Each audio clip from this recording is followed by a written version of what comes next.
ng napakalaki sa atin. Hello? Amen, mga kapatid. Amen.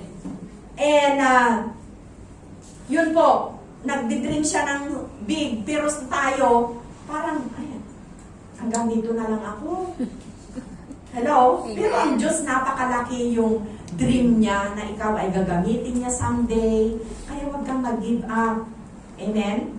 Amen? Amen. Kahit na taga-attend lang tayo, kahit na late lang tayo, okay, push pa rin natin yung sarili natin. Okay? Huwag tayong panghinaan ng loob na kahit, oh, late ka na naman. Huwag mong pakinggan yun. Basta ako, dadalo ako.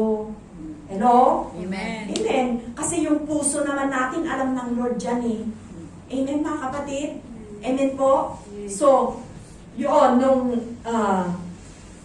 parang nung meeting kami nung linggo, mga leaders, sabi ko, sa next year, sabi ko, ibubuk natin yung hall, yung first floor na may stage. Tapos, sabi nung iba, oh, baka naman lahat na tayo nasa stage, tapos wala na daw doon sa ibaba. para bang, Walang atin. para bang yung pananaw natin na yung number natin ngayon ay ganito na lang tayo habang buhay. Amen. Na pag ipinabok natin yun ay lahat tayo nagpe-perform na at wala na tayong audience. Hindi po ganun ang Panginoon. Amen? Amen po? Amen. Hello? Are you willing na mag-invite? Amen. Oh, ang capacity nun is 300. Wow. Oo na. Doon tayo nag-anniversary noong first anniversary natin, di ba? Eh, sabi ko, maganda siguro na i-book natin yun next year. Taga Singapore. Oh, di ba? Oo, taga Singapore yung ating guest speaker speaker. noon. So, God willing, ipag-pray natin yan. Okay? Ipag-pray po natin. And, Bata pa yung mga. mag-share tayo. Tingnan ninyo ha, ako'y may dream na pumunta na ako dito sa Hong Kong at nag-share ako sa isang group. Napanaginipan ko yan, nasa Pilipinas pa lang ako noon. Napanaginipan ko, bago ako pumunta rito na nag-share ako sa group. Yung parang group lamang po kami. At ang fulfillment po nito ay ito na. Diba? Nakailang years na po tayo. So yung dream na yon, I didn't expect na mangyari. Amen? In reality, na napulpil ko yon. I believe, dadami pa tayo. Amen? At lalawak pa ang gawain ng Panginoon at ang bawat isa ay gagamitin ng Lord. Hello? Amen. Amen. For the glory of God, tayo ay kasangkapan lang ng ating Panginoon. Hindi dahil sa atin, hindi dahil sa kung sino man, mga kapatid, kundi dahil kay Lord. Amen? Kung bakit nandito po tayo, nangyayari po yan. Kasi parang tayo ay alabok lang na walang kabuluhan, di ba? Amen, mga kapatid. Nauunawaan ko na my identity is hindi galing sa akin. Doon ko muna unawaan. Hello? Amen. Amen, mga kapatid. Ito ay galing sa ating Panginoon. Yung identity natin. So if God cannot satisfy you, then nothing else can. Walang pwedeng makapag-satisfy sa atin. Eh kung hindi tayo masatisfy ng Panginoon, sa palagay nyo, sino?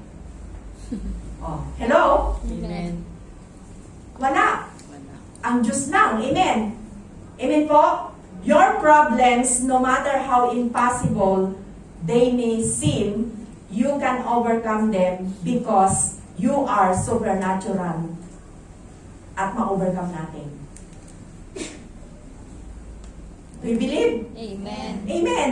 Kasi we are supernatural. Amen. Amen, mga kapatid. Amen. Kahit Kahit gaano pa yan ka-imposible, mga kapatid, ma-overcome po natin. Kasi you are supernatural. Parang hindi kayo naniniwala. Amen?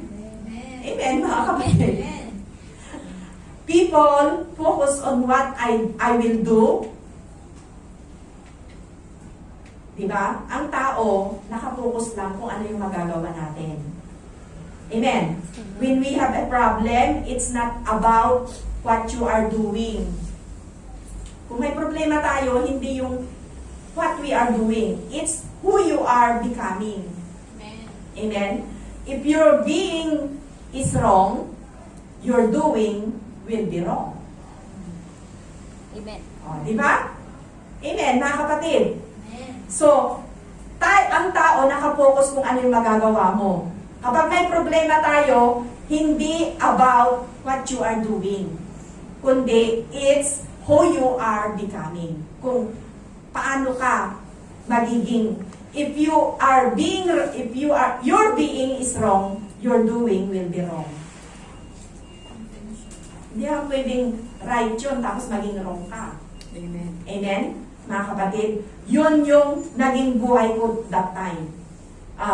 Hindi naman dahil pastor ka is you are perfect. Amen? Hindi dahil pastor ako ay perfect ako. Meron ding mga failure, mayroon ding mga failure sa vision, may mga plano din ng Panginoon. Amen? May mga testing din ako, but God is good all the time. Amen? So, mananaig pa rin ang plano ni Lord Amen. sa buhay natin. So, ang gagawin po natin, be strong. Enlarge your capacity. Amen? Proverbs 24 verse 10, if you falter in a time of trouble, how small is your strength? Nasabi ko na ito nung ano. It's not how big the problem that will cause you to fail. It's how small you are inside. Hindi po yung laki ng problema ang makakapagpabagsak sa iyo, kundi yung napakaliit ng iyong nandito sa kalooban mo. Amen. Amen?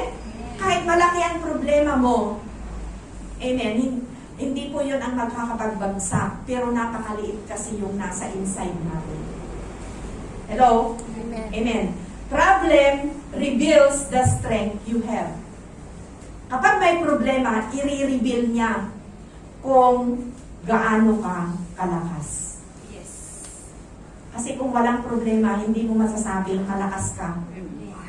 Okay, i-reveal ngayon ng problema kung gaano ka kalakas. Kung anong lakas meron tayo. Pero sabi niya ganon, sa verse, amen, if if you falter in a time of trouble, how small is your strength? Kung maliit lang yung lakas natin, ang laki ng problema natin, paano tayo makakasurvive? Hello? Amen. Amen, mga kapatid. So kung gusto nating lumaki ang ating mga anak, okay, na alam nila ang identity nila sa harapan po ng Panginoon, then always declare good things to them. Yes. Sa kanilang buhay. Instead na, bumangon ka na dyan, ang tamad-tamad mo. Mag-declare ka. Okay. Sabihin mo, bumangon ka na dyan, Miss Universe. Yung asawa ko, pagka tinawag niya yung panganay ko, oh, nandyan na yung Miss Universe. Ganon siya.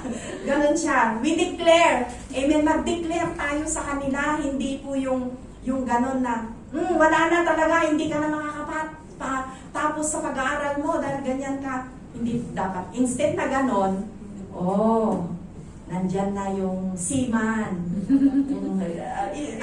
I-declare mo na kaagad sa kanya. Amen? Amen po? Amen. O, sa asawa mo, instead sabihin nyo sa asawa mo, Tamad mo. nandyan na yung pinakagwapo kong asawa. Ganon. O, dapat ganon. Nandyan na yung pinakamaganda kong asawa. O, dapat ganon. Hindi yung, ang taba-taba mo naman.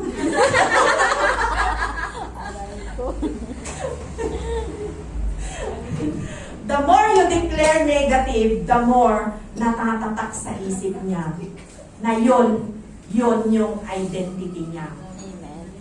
Hello? Amen. Amen. Kasi laging itinatatak mo yun eh. O, di ba? Okay? Parang sa akin, sabi nung pastor noon na, parang taga-sundo ka na lang ng mga pastor. Sabi niya sa akin. Siyempre, pag narinig mo yun, parang madidiscourage ka. So, sabi ng Panginoon, tinawag niya ako, tapos sasabihin niya, parang ganyan ka na lang, di ba? Hello? Amen. Amen, mga kapatid. So, problem, reveal the strength that you have.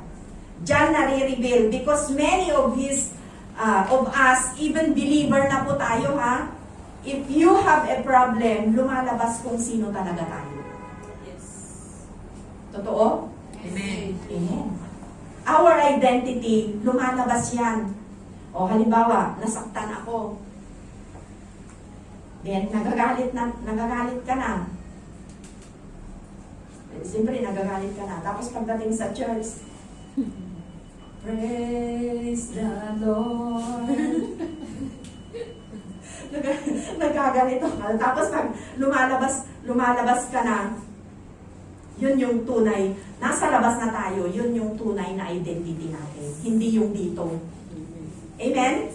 Lumalabas ang tunay na identity natin pag nandyan na yung isang sitwasyon sa buhay natin. Hello? Amen, mga kapatid? How to handle the problem in your life, doon nare-reveal yan. Paano ba natin hinahandle ang problema? Ako, problema ko yung nurse, problema ko kung paano ko yun i-handle. O doon na-reveal. Sabi ko, baka yung patience ko ay kailangan pa. O siniyasat ko yung sarili ko, baka talagang itinitest ako dito kung bibigay ba ako. Yun ang inano ko sa sarili ko eh. So, paano ko i-handle yun, mga kapatid? So, sometimes you discourage but trust in God's plan. Yes. Normal na ma-discourage ka, pero magtiwala ka sa plano ng Panginoon. Trust in the Lord. Amen. Enlarge your capacity and learn more. Kailangan pag-aral ka muna, aralin mo because it brings you to the awareness that helps you evaluate our level of capacity. Kapag nandyan ka, i-evaluate mo yung level mo, yung capacity mo. The more you face that problem, the more you should change. Because if you will not change, your problem will not change. Amen. Narinig nyo? Amen. If you will not change, your problem will not change. Amen. Kaya